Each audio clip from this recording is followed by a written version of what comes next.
She saved a life and vanished into the night, but the billionaire refused to let destiny take her away. Hello everyone.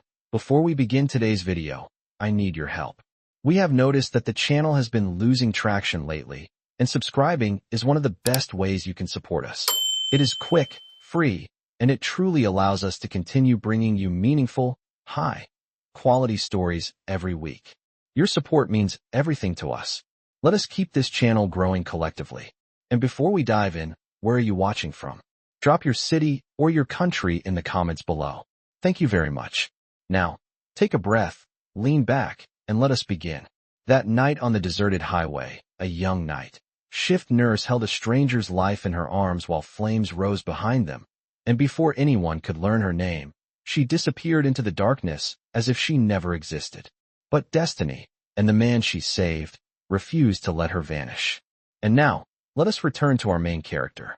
The storm hit the outskirts of Ridgefield just after midnight, the kind of American thunderstorm that shakes the sky and cracks open the night. Rain hammered the lonely stretch of Highway 74, turning the asphalt into a river of flashing shadows. Emily Carter pressed her palm to the windshield of her old ambulance shift sedan, the wipers struggling to keep up. Her 12-hour shift had just ended, but she was still wearing her navy scrubs, still smelling faintly of iodine and lavender soap. She was exhausted, drained, and ready to collapse into bed. Then the explosion erupted. A burst of orange light tore across the darkness, followed by a roar that made her heart jump into her throat.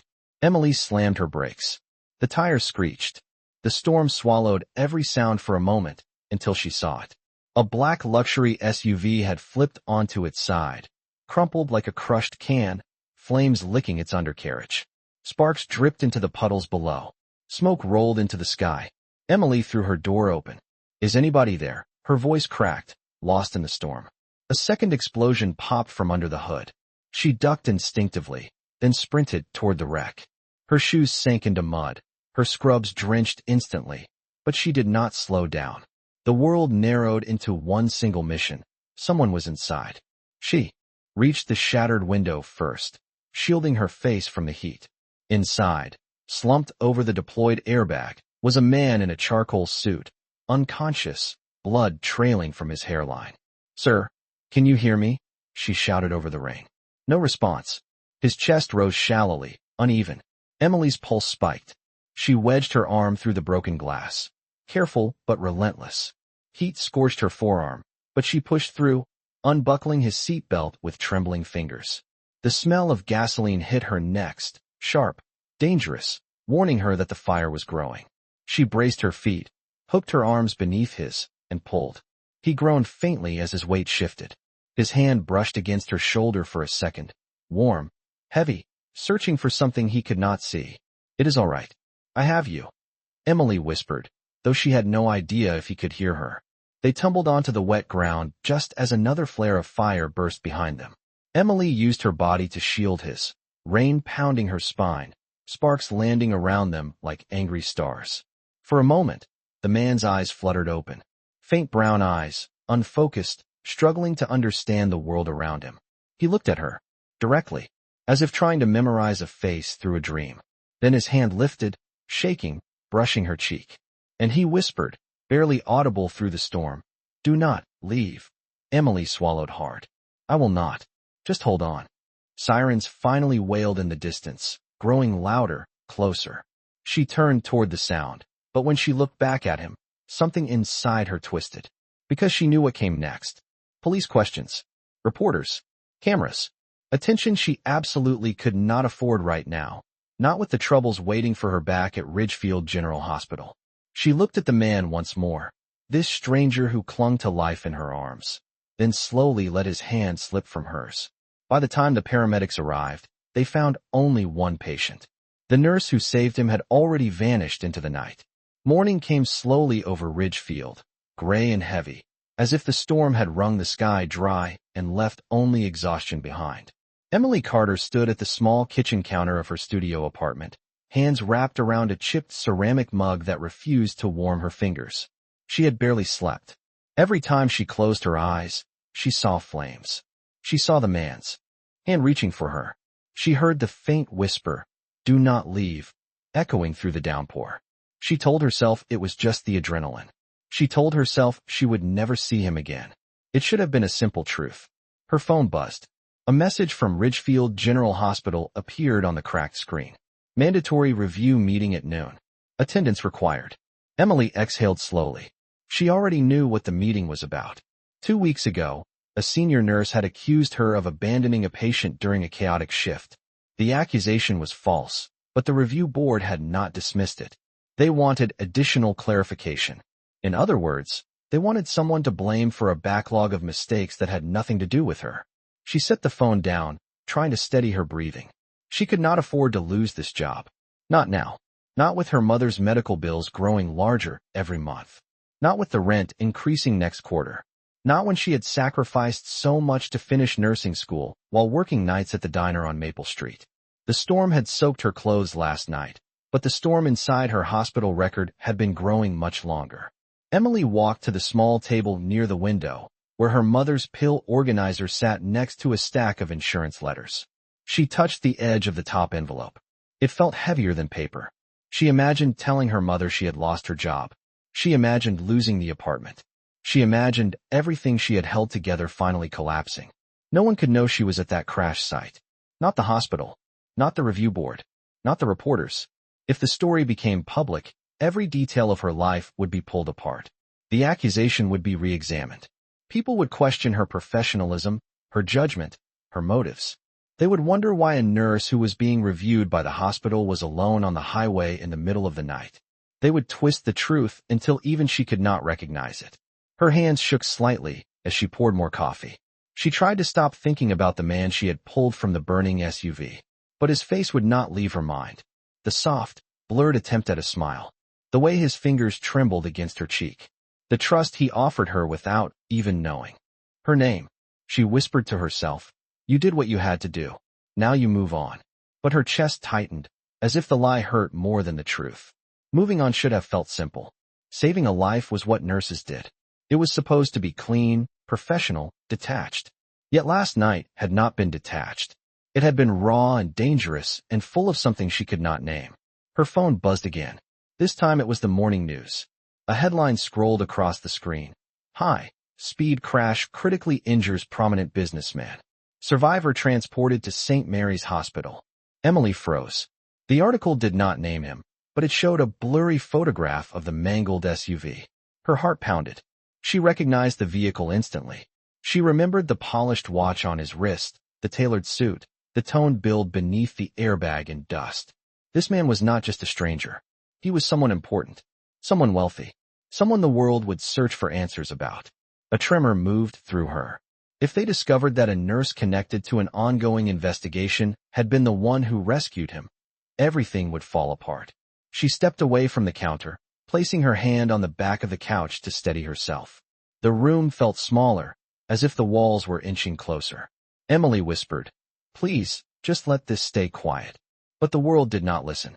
And far across town, in a private recovery suite Emily had never seen, the man she saved was waking up with a single image burned into his mind, her face. And he would not let destiny take her away. The lights inside St. Mary's Hospital glowed a muted gold, the kind of soft illumination meant to comfort families who had spent the entire night in waiting rooms. In a private recovery suite on the East Wing, the man Emily Carter had pulled from the burning SUV opened his eyes for the first time since the collision. At first everything was a blur. The sterile scent of antiseptic. The distant echo of footsteps. The cool weight of an oxygen tube across his face. His mind felt like a puzzle scattered across the floor, pieces detached and shimmering in and out. Then a single image broke through the fog. A woman's face. Rain dripping from her hair. A trembling but determined voice whispering, "I have you." Her hands pulling him through fire. Her body shielding his. His breath caught, shallow and uneven. He tried to sit up, but pain surged through his ribs and forced him back onto the pillows. A monitor beeped faster beside him. A nurse hurried over, adjusting the settings, murmuring gentle reassurance. But he barely heard her. He closed his eyes again, trying to focus on the memory. It felt unreal, as if it belonged to another life. Yet it was the only clear fragment he possessed. "Sir," "Can you tell me your name?" the nurse asked softly. He answered after a long pause, steady but distant. He knew who he was. He knew the empire he ran. But none of that mattered in this moment, because the only thing he truly remembered was her. The nurse checked his vitals, then held out a small evidence bag that had been logged during his emergency transfer. "This was found on you at the crash site," she said. "We were not sure if it belonged to you, or someone who helped you." Inside the bag lay a broken metal badge smeared with ash and gasoline. A nurse's identification badge. Half melted, edges jagged, the nameplate missing. He stared at it for a long time, as if the answer to every question in his mind lived inside that small, battered fragment. When he inhaled, he could still faintly smell lavender beneath the gasoline. His fingers tightened around the plastic. He remembered that scent. A feeling stirred in his chest, urgent, rising, impossible to ignore. Someone had saved him. Someone had risked her life for him, and the world had no idea who she was. The nurse in the room continued speaking, listing his injuries, explaining the timeline of his arrival, but all he could think was, where is she? Why did she disappear? And why does remembering her hurt more than the wounds on his body? He lifted the evidence bag again, studying the broken badge from every angle. If it belonged to the woman who saved him, then it was all he had. A single clue, a single thread that could lead him to the truth. He whispered, almost to himself, "She was here. She carried me out. She stayed until the sirens came." The attending physician walked in with a chart, noting his elevated stress levels. It is normal to feel disoriented after a traumatic event. Memories can be fragmented. But the man shook his head slowly. "This one is not fragmented." His voice strengthened. "She held my life in her hands." The physician paused, sensing the depth of conviction in his tone. Outside the window, rain began to fall again, tapping against the glass in the same rhythm as it had the night he almost died. The man closed his fingers around the broken badge, feeling the jagged edges press into his palm. It grounded him. It reminded him that she was real. Somewhere in Ridgefield, a nurse with lavender, scented scrubs and trembling courage was trying to live her life quietly. She had no idea that the man she saved was now awake. She had no idea that he remembered her more clearly than his own accident. And she had no idea that he would not let this connection fade into the storm. He stared at the ceiling, his mind sharpening with purpose. "She saved me," he murmured. "I will find her." The afternoon sun pressed through the windows of the recovery suite, throwing long beams of pale gold across the white floor. The man lay awake now, propped slightly against the pillows. He had refused additional sedation. He wanted clarity, not numbness. He needed to remember every detail of her face before it slipped away again. A soft knock came at the door. A hospital administrator entered, carrying a stack of folders. "Sir, we have completed the intake review," she said. "Your team has been notified. They are on their way." He barely reacted. The only team he cared about was the invisible one forming inside his mind, a group dedicated not to his company, but to finding the woman who saved him. The administrator cleared her throat. "There is another matter. The paramedics reported that the scene suggested someone assisted you before they arrived. They believe the person acted quickly and decisively enough to prevent fatal injuries." He looked at her sharply. "Yes, I remember her. Did she provide her name?" He closed his eyes, letting the memory pull him back. The rain, the trembling hands, the courage in her voice. "No, she disappeared before the sirens reached us." The administrator hesitated, then held up the broken nurse's badge in the clear evidence bag. "This is the only clue we recovered. We do not know which hospital it belongs to, because the nameplate is missing." He reached for it, his fingers curling around the bag as if it contained something precious. "Find out," he said quietly. Her eyebrows lifted. "Sir, there are dozens of hospitals in this region, hundreds of nurses. Without a name, it will take time."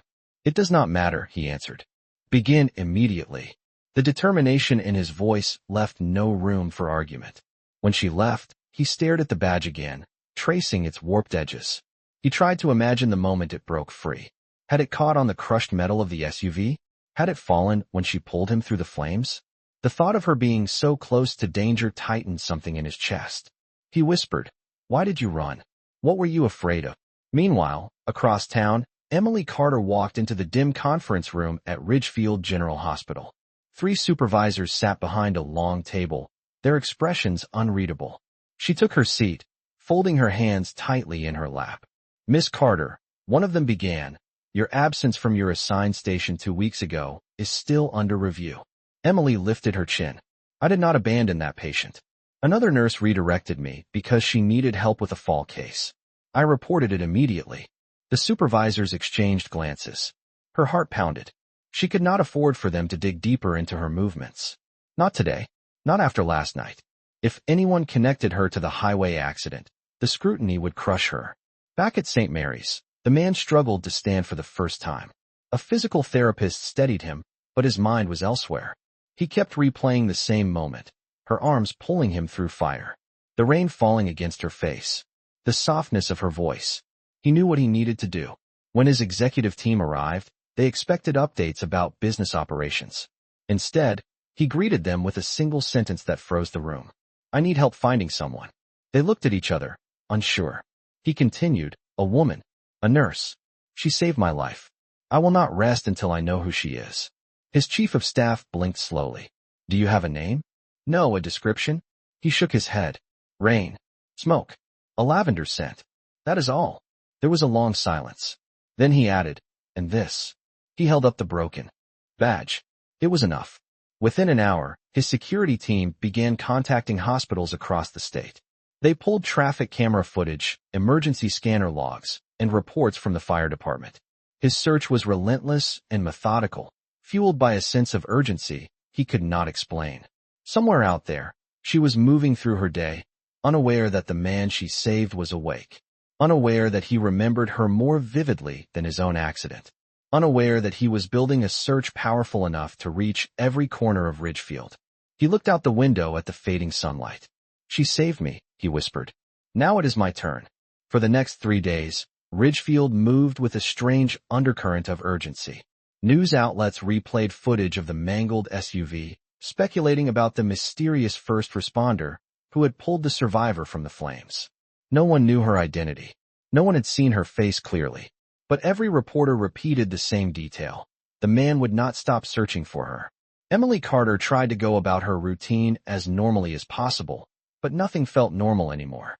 She walked through the hospital hallways with her shoulders slightly hunched, hoping her trembling heart did not show on her face.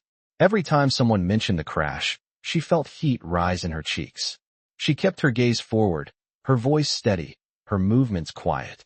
But the world around her was tightening.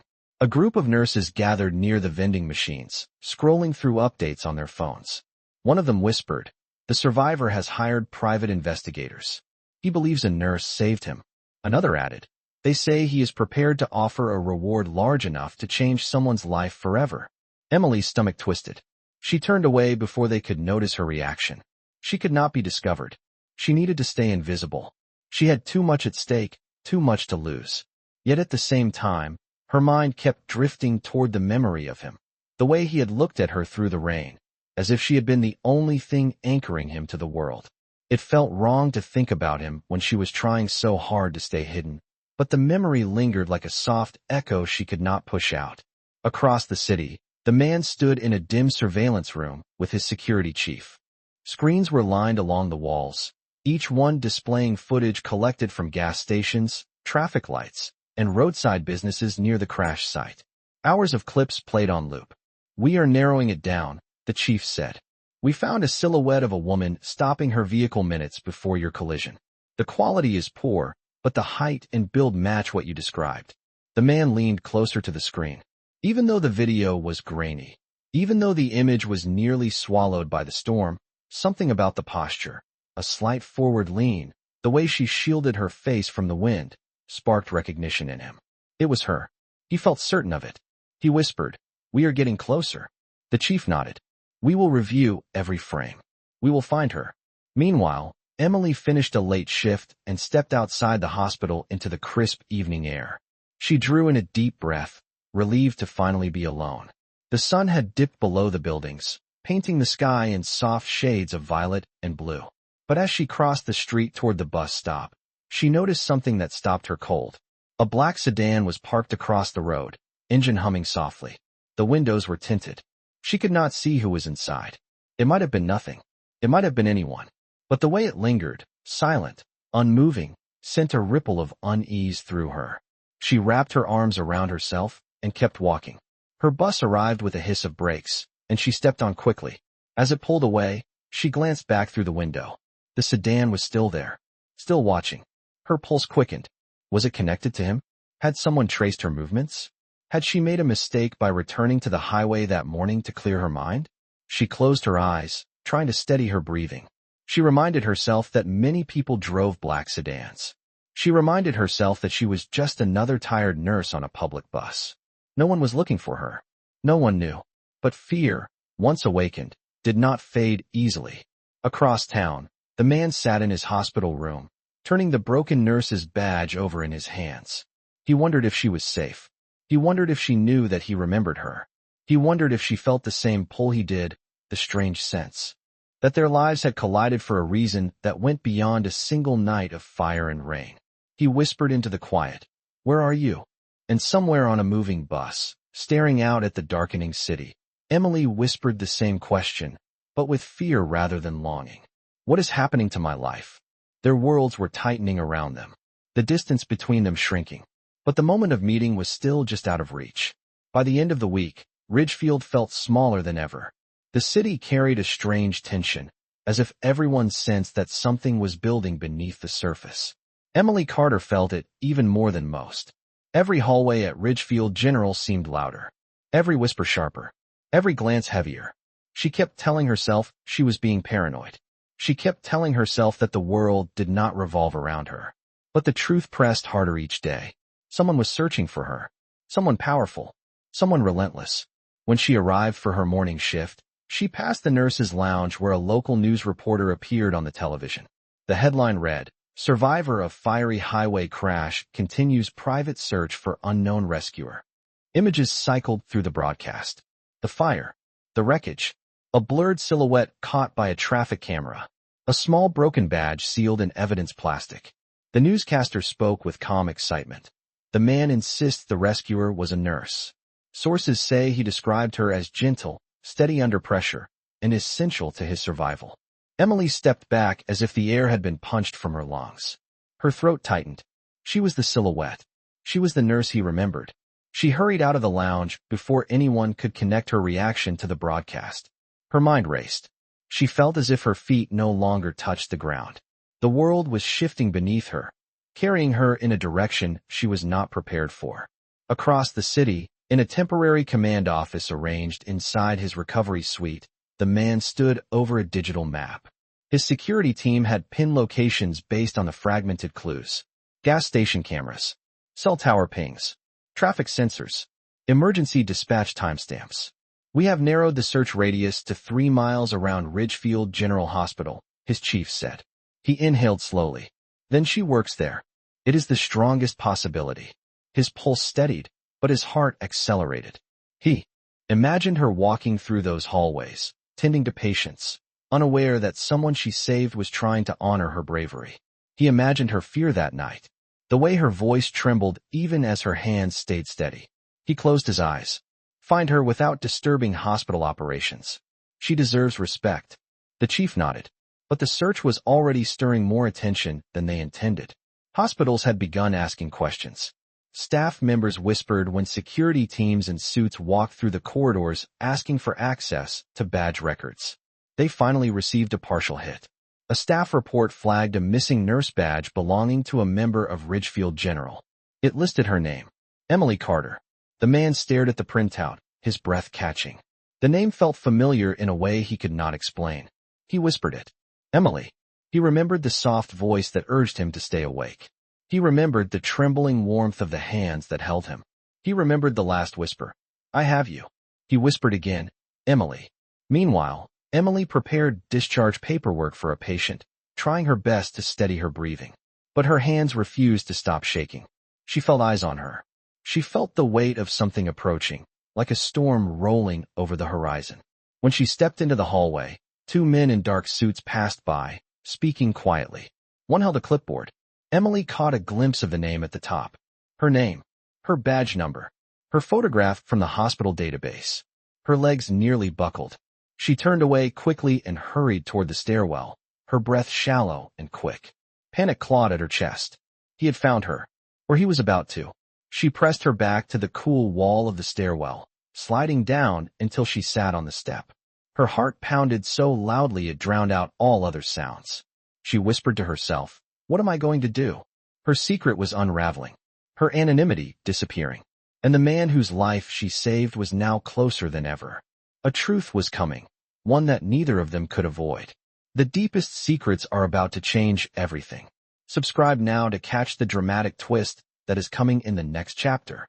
The stairwell felt colder than usual as Emily Carter sat on the concrete step, her hands pressed tightly against her knees. She could still feel the vibration in her chest from the moment she saw her own name printed on that clipboard. It felt as if the world had tilted sharply, dropping her into a place where every direction was dangerous. She whispered, "I should not have gone back to that highway. I should not have let anyone see me." But there was no undoing anything now. A door opened above her. Footsteps echoed down the stairwell. Emily startled, wiping her face quickly and standing up before anyone could see her fear. Two doctors passed by, talking about the emergency room schedule, not paying attention to her. She waited until their voices faded, then slipped out the lower exit into the back parking lot.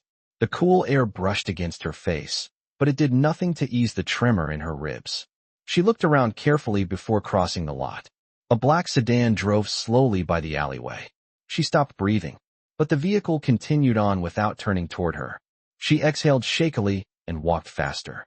Across Ridgefield, the man who survived the highway crash stood in the center of his recovery suite, gripping the edge of the counter to steady himself. The name on the printout, Emily Carter, pulled at him with a weight he could not explain. His memory was still fragmented, but her presence in his mind was razor sharp. She had been there in the moment between life and death. She had held him together when everything around them was falling apart. He wanted to thank her. He wanted to look her in the eyes without smoke and rain between them. But he also sensed that the truth would not be simple. His security chief entered the room. "Sir, we have confirmed she is on shift today, but we must be cautious with our approach." "She must not feel threatened," the man said firmly. "No pressure. No intrusion. I will speak to her myself." "Sir, you are not fully cleared for extended movement." "I will manage." There was a finality in his tone that ended the discussion. The chief nodded and stepped aside. Back at Ridgefield General, Emily reached the employee side entrance and paused. Her badge trembled slightly in her grip. The moment she scanned it, her location would register in the system. If the search teams had access to hospital records, they could track her movements. She pressed the badge. Against the reader anyway. The door clicked open. Inside the hallway, she saw the suits again. Two men, walking in controlled steps, asking questions at the reception desk. Her breath caught. She slipped behind a supply cart and watched as the receptionist pointed down the corridor. One of the suited men nodded, jotting down information. They were looking for her. They were here. Her heartbeat thundered in her ears. She backed away carefully, avoiding their line of sight. She turned a corner, forcing her breathing to stay quiet and steady, though every instinct screamed to run. For a brief moment she wondered, was he here? The man from the crash? The man who remembered her, whose eyes had opened inside a burning storm. The thought warmed her and frightened her at the same time. Emily whispered, "Please, do not find me. Not like this." But destiny was already closing in, and both of them were about to walk directly into the truth neither one was ready for. Emily Carter moved quickly down the hallway, her palms still damp from the fear that had gripped her in the stairwell. She needed air. She needed space. She needed a moment to understand how her life had unraveled so completely. But before she could reach the exit, the nursing supervisor stepped out of an office doorway. "Emily," she said sharply, "we need to speak with you immediately." Emily froze. Her throat tightened. "Is this about the patient review?" "It has developed further." "Come in." Inside the office, two administrators sat behind a narrow table. Their expressions were stiff, practiced, and void of any warmth. A file lay open between them, and Emily recognized the pages instantly. Her timesheets, her shift records, the incident report from the night she had been accused of abandoning a patient. One administrator folded his hands. "New information has come to our attention. There is now additional concern that your whereabouts on the night of the highway crash may conflict with your previously submitted statements. Her pulse slammed against her ribs. I explained that I was heading home. The storm delayed my route. Your explanation is inconsistent with the footage investigators have reviewed, he said. Your vehicle was recorded near Highway 74 minutes before the crash. The room tilted. Her legs weakened. They had found her car. The second administrator leaned forward. Emily, are you withholding information from us? She opened her mouth, but no words formed. 1,000 things she wanted to say crashed against each other. I saved him. I protected him. I ran because I had to. I ran because I was afraid. But none of those explanations would save her now. Before the administrators could continue, a sudden knock reverberated through the door. It swung open. A hospital director stepped inside, followed by 2 members of security. And behind them, steady on his feet and braced by a cane, stood the man she had pulled from the burning SUV. Emily's breath vanished. The administrators scrambled to stand. Sir, we did not expect. He lifted a hand, silencing them. His eyes moved past every person in the room until they reached her. Recognition hit him instantly. It is you, he said quietly. Emily. The sound of her name in his voice undid something deep inside her. She took a step back, but there was nowhere left to go. He turned to the administrators. She saved my life. Everything you are questioning her about exists because she risked herself to pull me from a burning vehicle. The room went silent. No one breathed. He continued, your review should not be about punishing her. It should be about protecting her. The administrators exchanged stunned glances. The hospital director cleared his throat.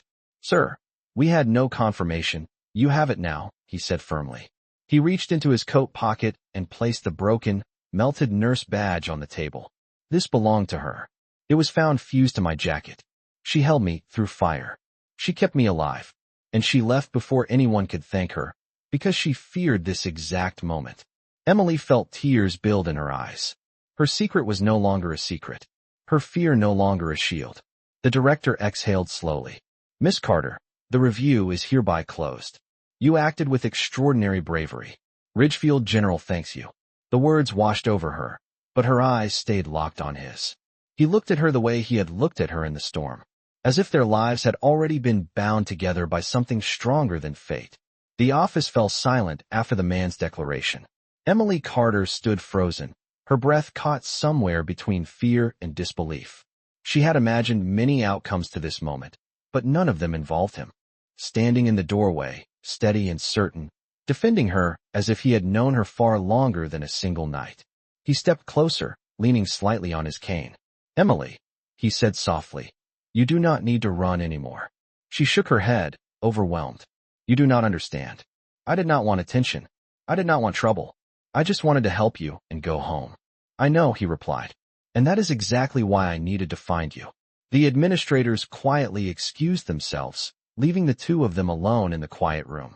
Only the hum of the overhead lights remained. Emily felt as if the air itself waited for her response. She looked at him, studying the bruises along his jaw, the faint tremble still lingering in his hand. Why come all this way? She whispered. Why risk so much for someone you do not even know? He held her gaze. Because you saw me when I was one breath away from being gone. You fought for me when you did not have to. You carried a stranger through fire. That kind of courage is not something I can forget. Her chest tightened. She lowered her eyes, trying to steady the storm building inside her. I was afraid, she admitted. Afraid of being pulled into something bigger than me. But you already were, he said. The moment you saved my life, our paths changed. I am not asking for anything from you. I only want you to know that you are not alone. Not anymore. Emily exhaled shakily. For the first time since the crash, the weight she carried began to loosen. Not because her problems were gone, but because someone finally saw the truth behind her silence. He offered his hand. Not demanding, not assuming, simply waiting. She hesitated, then placed her hand in his. His touch was warm, steady, grounding. A connection that felt both impossibly new and deeply familiar. He smiled gently. Let me walk you out of here. They stepped into the hallway together. Nurses paused, watching with quiet amazement. The man did not acknowledge the attention. His focus was entirely on her, guiding her with care, matching her pace, ensuring she felt safe with every step. Outside, The evening sky opened into soft twilight. The air smelled clean after the storm. Emily lifted her face toward the fading light, feeling something she had not felt in a long time: relief, hope, possibility. He turned to her, voice low. Emily, whatever happens next, it will be your choice. But if you allow it, I would like to be part of your story. Not as a man you saved, but as someone who wants to protect the heart that saved him. Her eyes softened. No fear, no hiding, just truth. Yes, she whispered. I think I want that too. It was not the end of their journey. It was the moment it truly began. Two lives once joined by fire and rain, now standing side by side, ready to face whatever destiny unfolded next. Thank you for joining us for this cinematic adventure. If you want more untold or real stories of billionaire love and redemption, please subscribe and choose your next true heart journey on your screen now.